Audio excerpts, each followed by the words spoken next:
En primer lugar, va a hablar el doctor Carles, que es doctor en Derecho de la Universidad de Ferrara, doctor en Ciencias Penales por la Universidad de Guatemala, secretario adjunto de la Asociación Latinoamericana de Derecho Penal y Criminología y, por supuesto, coordinador de la Comisión para la elaboración del proyecto de ley de reforma, actualización e integración del Código Penal.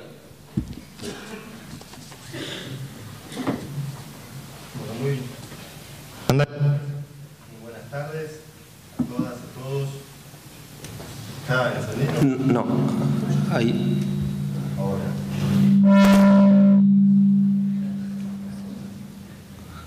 A ver.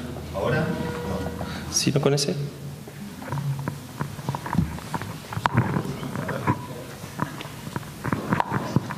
Parece que sí.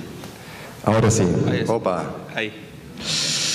Bueno, muy buenas tardes a todas, a todos. Agradecer la invitación, agradecer esta iniciativa de continuar con este debate público que ya ha comenzado hace un mes y que quedan todavía 2 meses por delante.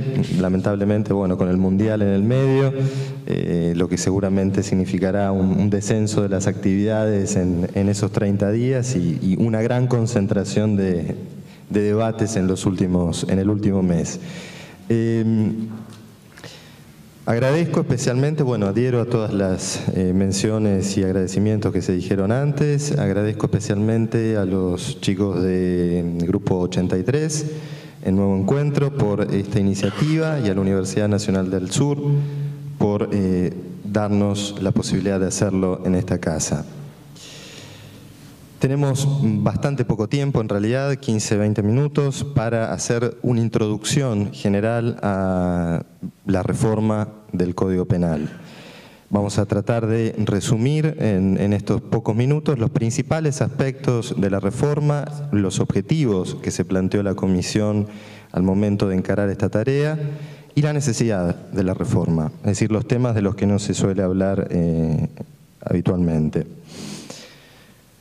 Cuando en los umbrales de la Ilustración los juristas comenzaron a percatarse de la necesidad de reunir las normas de una misma materia en códigos, se dieron cuenta, y así lo explicaban, que no bastaba con reunir en un único texto las normas de una misma materia. Esto, así dicho, es un mero rejunte de normas, una mera agrupación de normas en un único texto. Y esto tiene ya de por sí una utilidad que, dado que bueno, el derecho se presume conocido, y esto es fundamental para la aplicación de sanciones y de consecuencias jurídicas a las conductas humanas, es necesario, por lo menos, tratar de que no estén dispersas las normas en infinidad de leyes y estén reunidas en un único cuerpo normativo.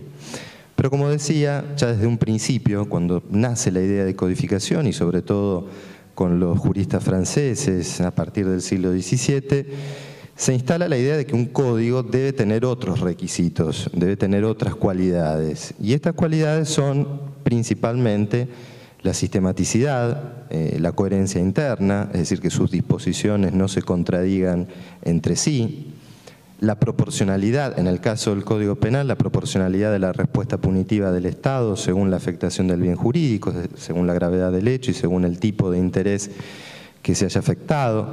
Es decir, una serie de características que presentan al Código, como decía, no como un mero rejunte, si se me permite la expresión, de normas, sino como un sistema. Un sistema que hoy, en el siglo XXI, podemos compararlo con una computadora, ¿no? Si uno mete mano en una computadora sin saber nada de informática, bueno, puede que no pase nada, pero lo más probable es que algún desastre provoque, si no sabe cómo funciona el aparato, si no tiene en cuenta el modo en el que las distintas partes que componen ese sistema están interrelacionadas. Y de este modo funciona un código, todo código, el Código Penal, el Código Civil. Y lamentablemente en los 93 años de historia de nuestro Código Penal, que era un código bastante moderado, un código racional, sancionado en la primera presidencia de Hipólito Yrigoyen, producto de una comisión plural, multipartidaria, presidida por un político conservador como Rodolfo Moreno, que tuvo la sabiduría de desempolvar un buen proyecto de código, como había sido el proyecto de 1891 de Piñero, Rivarol y Matienzo. Luego, en 1906, que se le habían hecho algunas reformas. En 1917, en tiempos de presidencia de Irigoyen, este proyecto es reformulado y se comienza el debate parlamentario que va a concluir con la sanción de nuestro Código Penal en 1921. Son 93 años de historia desde entonces, en los que el Código Penal, como adelantaban recién, ha sufrido más de 900 reformas. 900 reformas parciales, los famosos parches, modificaciones que en la mayoría de los casos han respondido a lo que se conoce o a lo que en criminología llamamos emergencias punitivas, es decir, casos con fuerte impacto mediático o con fuerte impacto en la opinión pública, frente a los cuales los políticos muchas veces no han sabido responder de otra manera que no fuere con modificaciones a la ley penal. Y esto fue lo que generó la descodificación interna del Código Penal. Piensen, si quieren seguir con la comparación informática, sería algo así como introducir un virus informático en la computadora que se va comiendo el sistema. Bueno, esto es lo que hicieron las más de 900 reformas que sufrió nuestro Código Penal. Pero paralelamente a este proceso de descodificación interna, se dio un proceso de descodificación externa. Y esto, que no es patrimonio exclusivo de la Argentina, es un fenómeno que se verifica en todo el mundo, se dio con la proliferación de leyes penales especiales, algunas de las cuales las conocemos todos, como puede ser la ley de estupefacientes o los delitos aduaneros contenidos en el Código Aduanero. Pero en otros casos hay normas dispersas en todo tipo de leyes, leyes civiles, leyes administrativas, leyes previsionales, la ley del deporte, la ley del vino. Hay leyes de todo tipo que tienen tipos penales, delitos en alguna parte. Y esto porque, bueno, a los legisladores no les ha costado demasiado trabajo incluir delitos, muchas veces para reforzar el mensaje o para congraciarse con determinados grupos de poder que han hecho lobby por la sanción de algunas leyes. Y esto ha contribuido también a la descodificación, es decir, a la dispersión y a la desaparición de las características elementales que debe reunir todo código penal, todo código en general. Frente a esta situación, a lo largo de los 93 años de historia del Código Penal se han intentado más de 30 proyectos de reforma integral. El último, el anterior a este que estamos debatiendo actualmente, fue presentado en 2006, realizado por una comisión de juristas de primer nivel, un muy buen proyecto de Código Penal, que para nosotros fue una referencia importante, que en su parte general toma como principal referencia el proyecto de los diputados Per y Fapiano de 1987, que es un muy buen proyecto también. Pero la particularidad de esta comisión, de la comisión que convocó la presidenta en mayo de 2012, es que trató de emular la comisión de 1917 y trató de emularla en lo mejor que tuvo esa comisión, que fue su integración plural y multipartidaria. Alcanzar un consenso en un 90-95% de los temas que se abarcan, que se comprenden en un código penal, en una comisión integrada por personas con visiones del derecho, de lo jurídico, de la política y del mundo distintas y en muchos casos antagónicas incluso, no fue una tarea sencilla. De hecho, demandó 18 meses. Si hubiéramos querido hacer un código solamente con personas con ideas afines, seguramente hubiéramos tardado muchísimo menos. Llegar a un texto consensuado, a un texto producto de una voluntad de diálogo y de definir el plan de criminalización primaria, que es un código penal, es decir, cuáles deben ser las conductas frente a las cuales el Estado responda en la forma más violenta que tiene, que es con la pena privativa de la libertad, no es una tarea sencilla y mucho menos si se emprende esta tarea con una perspectiva plural y con la intención de alcanzar un consenso prácticamente unánime. Esto es un código, ¿sí? Esto que hemos descrito recién es un código, es la reunión sistemática, coherente, armónica de normas de una misma materia, y la necesidad de la reforma no solamente es evidente por el proceso de descodificación que hemos sufrido, sino también, por supuesto, porque tenemos un Código Penal que tiene 93 años. Uno lee algunos títulos del Código Penal vigente y dan ganas de leerlo a la luz de las velas. Tenemos el título, por ejemplo, de los delitos contra la seguridad pública, en los que se habla solamente de la interrupción de los servicios ferroviarios y telegráficos, ¿no? Como si no se hubiera inventado el teléfono siquiera.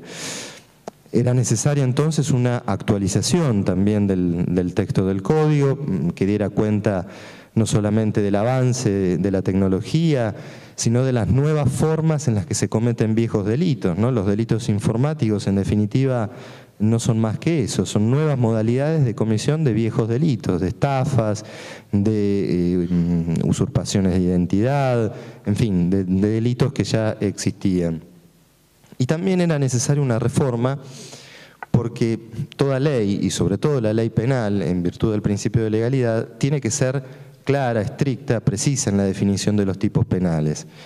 No puede ser que en la actualidad tengamos algunos delitos definidos en forma tan ambigua como, por ejemplo, el delito de violación, que según quien lo interprete, algunas conductas pueden o no ser violación o abuso sexual.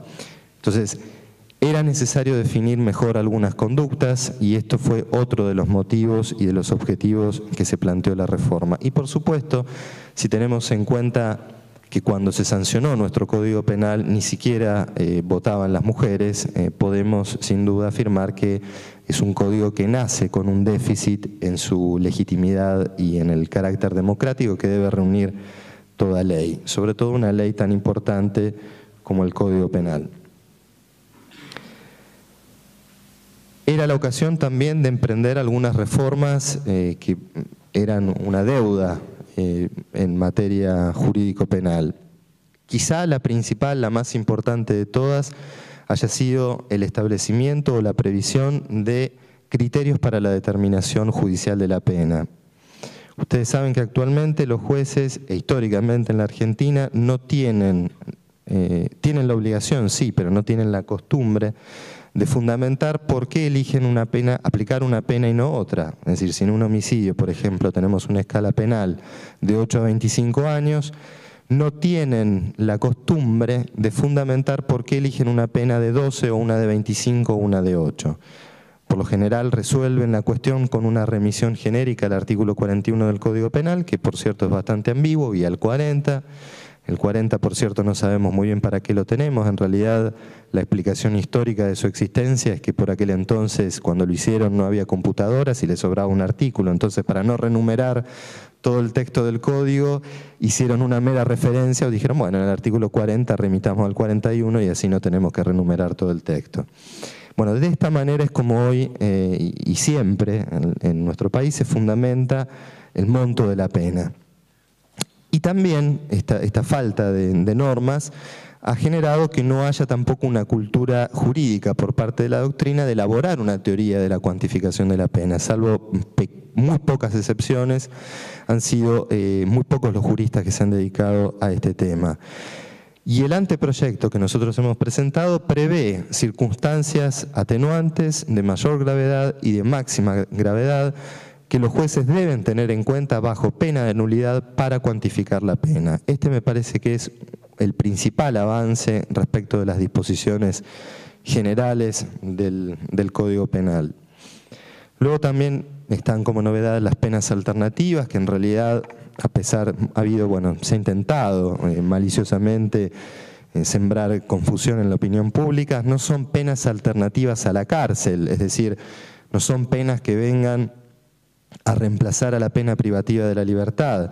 En realidad, el que va a poder acceder, de aprobarse este anteproyecto, a las penas alternativas, va a ser el que hoy goza de una libertad condicional o de una condenación condicional, no el que está cumpliendo pena en la cárcel. De modo que son alternativas a estos dos institutos, a la libertad condicional y a la condenación condicional, que desaparecen, se eliminan tal como están concebidos en nuestro Código Penal y se los reemplaza por estas penas alternativas, que tienen dos ventajas.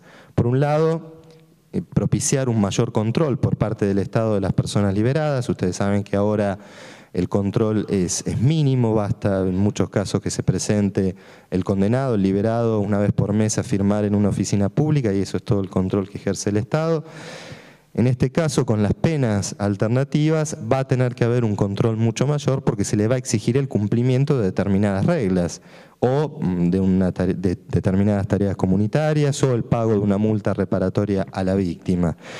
Y también por las características de estas penas, el Estado va a tener que trabajar mucho más en asistir al liberado en su reinserción en la sociedad, porque si se le va a exigir, por ejemplo, que aprenda un oficio, que pague una multa a la víctima de su delito, va a tener, en la medida de lo posible, que ayudar a que pueda reinsertarse en la sociedad y encontrar los medios para cumplir con esa obligación. Otra de las principales novedades en materia de disposiciones generales del Código Penal me parece que es la posibilidad de aplicar penas por debajo de los mínimos previstos en las escalas penales. Esto, si bien, bueno, como ustedes saben, las escalas penales tienen una función de garantía en el Código Penal, ¿sí? Los máximos lo que están indicando es que no se puede aplicar una pena por encima de ese máximo. Y en el mundo, la tendencia es interpretar que los mínimos tienen una función meramente indicativa para los jueces. Bueno, esto se ha expresado de esta manera en la exposición de motivos del anteproyecto, si bien en la parte general se prevén casos, expresamente se prevén los casos en los que se puede aplicar pena por debajo del mínimo y que de hecho son casos en los que actualmente lo que termina sucediendo es que se termina seleccionando o se termina descartando la aplicación de una pena en forma arbitraria, es decir, sin que haya ninguna disposición normativa que así lo prevea. Pienso, por ejemplo, en el caso del principio de insignificancia, ¿no? Cuando la afectación del bien jurídico es insignificante. Se incorporan criterios de oportunidad para que el fiscal, en algunos casos en los que están expresamente previstos en el anteproyecto, pueda disponer o desistir de la acción penal, y se introduce, como se ha dicho, la responsabilidad penal de las personas jurídicas, que en nuestro ordenamiento actual está vigente para algunos pocos delitos, sobre todo vinculados a criminalidad económica, lavado de dinero, algunas pocas cuestiones como los delitos aduaneros. Se la expande a una serie de temas muy amplias que abarca desde los delitos contra la humanidad hasta el trabajo esclavo. Y esto probablemente haya sido uno de los motivos de tanta oposición y tanta inquina respecto de este anteproyecto. También hay, por supuesto, delitos nuevos, era necesario incorporar algunas conductas, yo mencioné recién al pasar los delitos informáticos.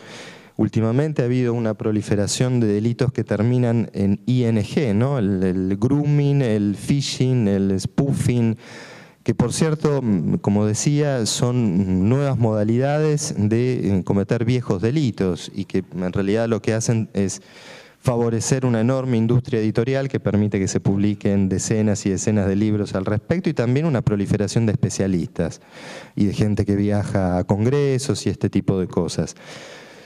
En rigor de verdad, era necesario incorporar fundamentalmente dos conductas. Una es el robo de identidad, es decir, la sustitución de la identidad en las redes sociales y en general en Internet. Y la otra es la obtención fraudulenta de datos personales cuando haya finalidad de ocasionar algún perjuicio. Se incorporan los delitos contra la humanidad al código, se incorpora el delito de genocidio con una definición mucho más amplia que la del Estatuto de Roma de la Corte Penal Internacional y de la Convención para la Prevención y Sanción del Delito de Genocidio, porque incluimos los motivos políticos en el delito de genocidio y esto no se podía hacer de otra manera en nuestro país con nuestra historia. Se incorporan los delitos contra el ambiente, la flora y la fauna. Nosotros en la actualidad tenemos únicamente los delitos vinculados a la ley de residuos peligrosos, de desechos industriales.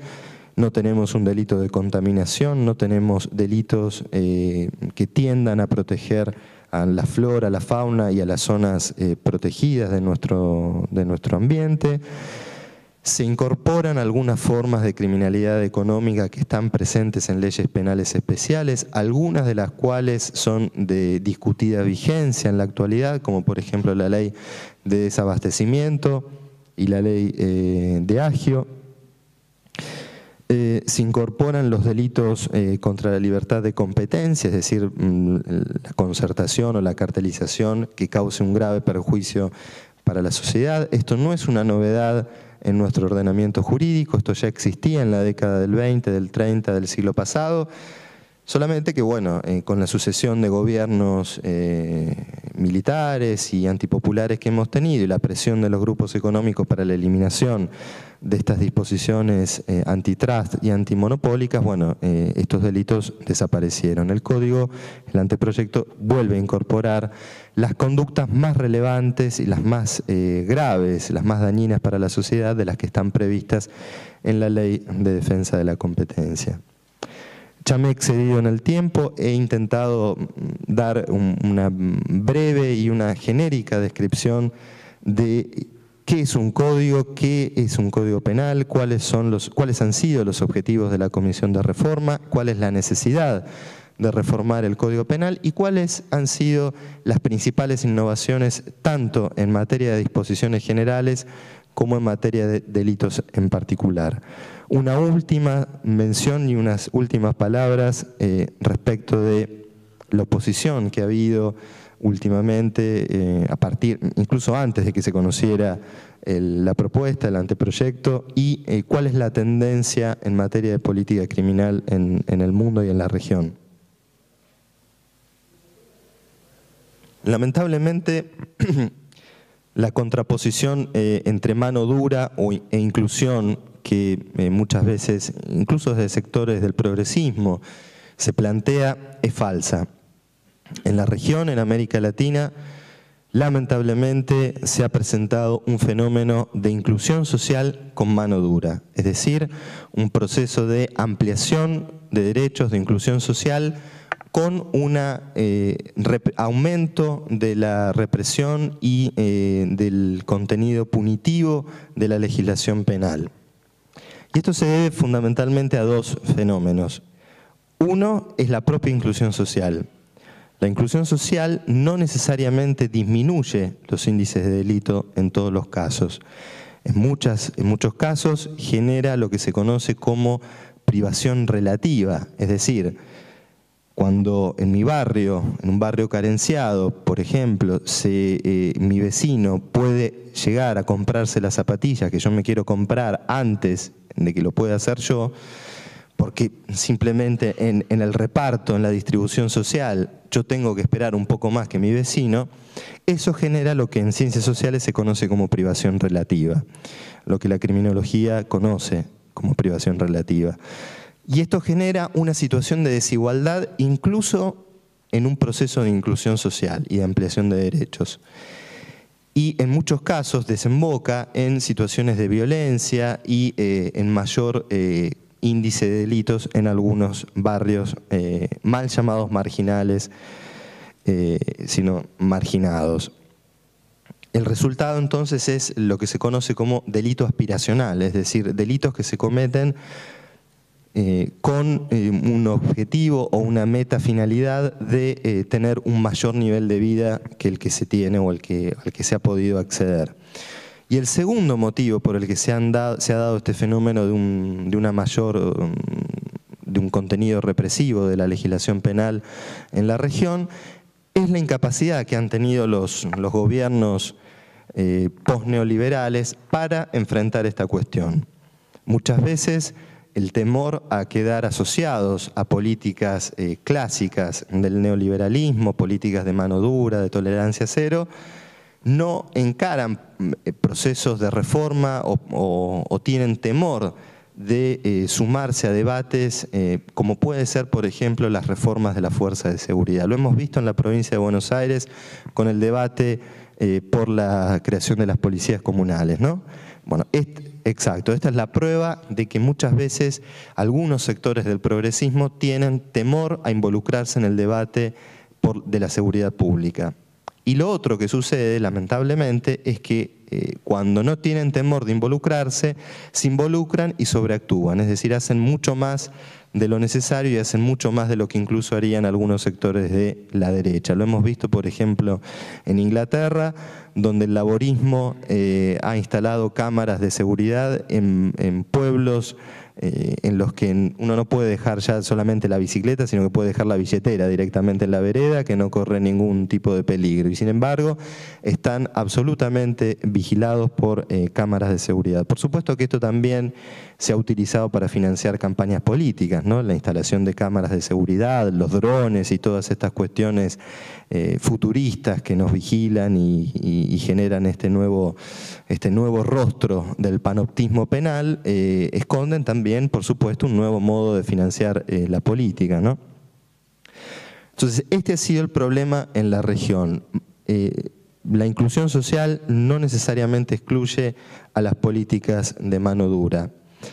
Pero los que han salido a criticar más fuertemente este anteproyecto de Código Penal, por supuesto no lo han hecho con una finalidad constructiva y de aportar al debate, sino estarían participando de foros como este y estarían cumpliendo con su deber y participando de las reuniones de comisión en el Congreso y bueno, recordando que fueron elegidos en muchos casos como legisladores y no como candidatos a nada. Pero lo cierto es que las críticas que han planteado sí responden a un modelo de exclusión social, a un modelo de sistema penal que tiende a criminalizar fundamentalmente las faltas menores, un modelo en el que no se pone en absoluto la mirada en la denominada criminalidad de cuello blanco, en los delitos de los poderosos, y un modelo de política criminal que responde a las pautas que hoy están imponiendo los organismos internacionales en todo el mundo. Así como en algún momento la política criminal estuvo fuertemente impregnada por el discurso de la guerra contra las drogas, hoy esa guerra que se plantea desde los países centrales, de los países hegemónicos, es la guerra contra el tráfico monetario, contra el tráfico migratorio y contra el flujo de información. Y esto lo vemos en la insistencia que hay desde distintos foros, ya sea el Banco Mundial, el Fondo Monetario, la OCDE, las Naciones Unidas, que financian centros de investigación que se dedican pura y exclusivamente a trabajar estos 4 temas, todos englobados en el difuso concepto de criminalidad organizada, que son, como les decía, el terrorismo, la lucha, el financiamiento del terrorismo, el tráfico de drogas, el lavado de dinero, el tráfico de personas y el ciberdelito. Detrás de la guerra o del discurso bélico frente a estos fenómenos que, por cierto, existen y que merecen ser prevenidos y objeto de políticas serias de prevención, lo que hay es una finalidad de aumentar el control y la injerencia de estos países en los países emergentes. Por eso se da la paradoja de que aquellos países en los que se concentra por ejemplo, la mayor cantidad y calidad de lavado de dinero, sean los que más insisten en la implementación de políticas represivas en los países emergentes para estos delitos. Y lo mismo ocurre con el tráfico migratorio, con la cibercriminalidad. Detrás de esto hay una clara finalidad de controlar el tráfico de información, de controlar los flujos migratorios y de controlar lo que es la política criminal en general de los países emergentes. Y creo que este es el principal desafío que tenemos, que no prospere este discurso en América Latina y que no se pierda, ya hablando puntualmente de lo que ha sido esta experiencia, la oportunidad de debatir un proyecto elaborado por una comisión plural. No importa cuál sea el destino y cómo termine este anteproyecto. En el peor de los casos será uno más de los 30 que ha habido, de los 30 intentos de reforma integral del Código Penal. Lo que no puede pasar es que un proyecto consensuado por las principales fuerzas políticas con representación parlamentaria no sea debatido en el Congreso porque a un pícaro se le ocurrió utilizarlo como estrategia de campaña electoral, con el apoyo de los medios de comunicación.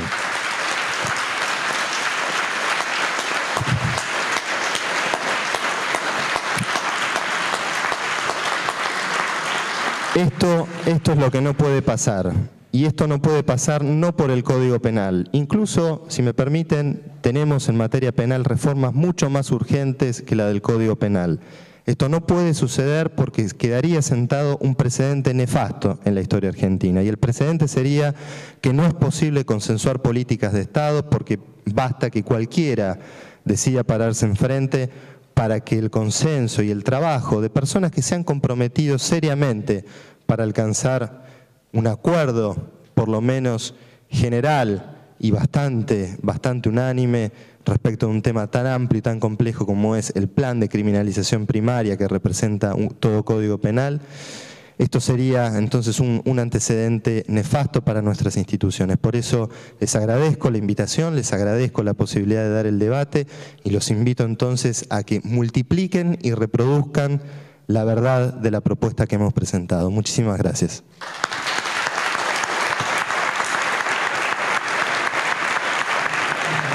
Agradecemos